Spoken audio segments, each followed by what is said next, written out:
I think you have to pay attention to the details. Don't let too much time pass without staying in touch. If we probably took a survey right now, here are the 20 most important people in my life. How long has it been since I sat down with this one or called this one or wrote a letter to this one? We'd probably say, wow, the man is right. Just that little comment, making a list of 20 and saying how long has it been, I can see where for some of them it's been too long. You know, that are considered very close friends. We just have to pay more attention. And I just now thought about that. Make a list of 20 and say how long has it been. We try to think of it. We make a phone call. Say, wow, it's been too long. We got to have lunch. We got to get together. And some that may live in your own community where it's a little easier to stay in touch. But, you know, some of our friends are not close by. Staying in touch is just a vitally important part of developing a good relationship. Take care of those things that matter. What doesn't matter to you, say if nobody calls me on my birthday, that doesn't matter. But for someone else, it does matter. So you just make sure that gets done, those kind of things. It's easy, especially in a busy society. And like myself, you know, getting on an airplane, flying off to some other country, and be so busy doing that, and the preparation for doing it, and then recovering when you get home, it's easy to let things slide. But we always later have some regrets that we didn't stay in touch more often. Especially somebody older that passes, right? We say, wow, I should have made more phone calls and stayed in touch. But whatever it takes to keep a good relationship going, it's like tending a garden. You can't let it go too long without tending the things that matter, making sure it flourishes, something well nourished, which is true of all of our values. We must protect them like a father, nourish them like a mother, to make sure they give us full value. And then be of full value to someone. Not that you have to be around all the time, but to be available. There's an ancient phrase, here's what it says: if you try to save your life, you will lose it. But if you will lose your life, meaning if you will invest your life, that's the best way to save it and to multiply it many times over. So here's the phrase: investing life into life has the potential of creating miracles. Investing life into life. Investing life into life creates a new baby. But investing life into life with ideas, information, association, influence can create enterprise, can create a corporation, can create a business, can create a movement, can create something that benefits many more people than just those few that might have invested in each other's lives. So that should be one of your goals, is to be valuable enough to invest in somebody else's life.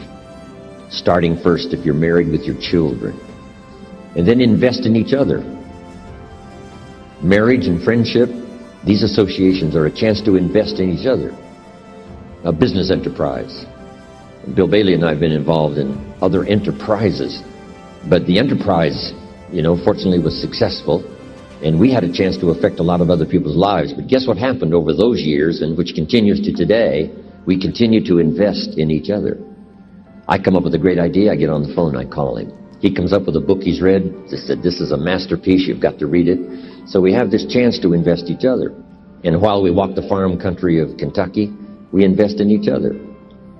We walk the beaches of California, and he has a habit of grabbing your arm when you're walking and talking. So he would grab my arm until this one would get sore, and then we'd trade places so he could, grab the other arm for a while we're walking and talking. But a chance to contribute to each other. And what I share with him, he shares with others, and what he shares with me, I share with you and others around the world. That contribution of sharing with each other, being influential, leadership, making a contribution to someone's life that no telling how far it may go from the time it starts. Friendship is, it's one of the most valuable possessions in the world. Good friends, relationships. What really matters when we all get right down to it is that inner circle. When we should spend as much time as possible, maximum time, maybe borrow a little from other things that aren't quite that valuable, that are essential but not quite that valuable, and spend more time, family, inner circle, close friends. Because that's where a lot of the drive and ambition to do well comes from. Making dreams come true for that inner circle, you and them, furnishes the fuel for high ambition. Not to be ambitious just for the name or for the fame or for the money or for the useful things you can do like generosity for the future, but at least to do as much as you can to nourish that association and communication inner circle. Conversations in art, whether it's with a child or whether it's with husband and wife or friends. Used to be years ago, we wrote letters that only got sent or, received once in a while. Now we just jump on the phone and talk. But back then, people seemed to take thoughtful care about putting into words how they really felt. And it's easy to be a bit too casual and not put as much how you really care into language, especially when we're talking all day long and all day long.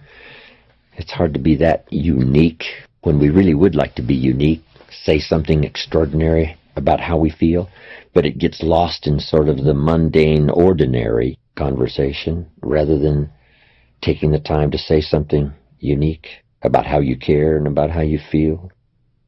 When Judy, my wife, and I, when we parted ways, I wrote a little note, and I said, "Dear Judy, as often as the night comes, so does my sadness. As constant as the day arrives, so is my love for you. I wish for you, and I wish the best for you, and I understand that dilemma. My life is here where you touched me. If ever you should call, I will be there to be touched again."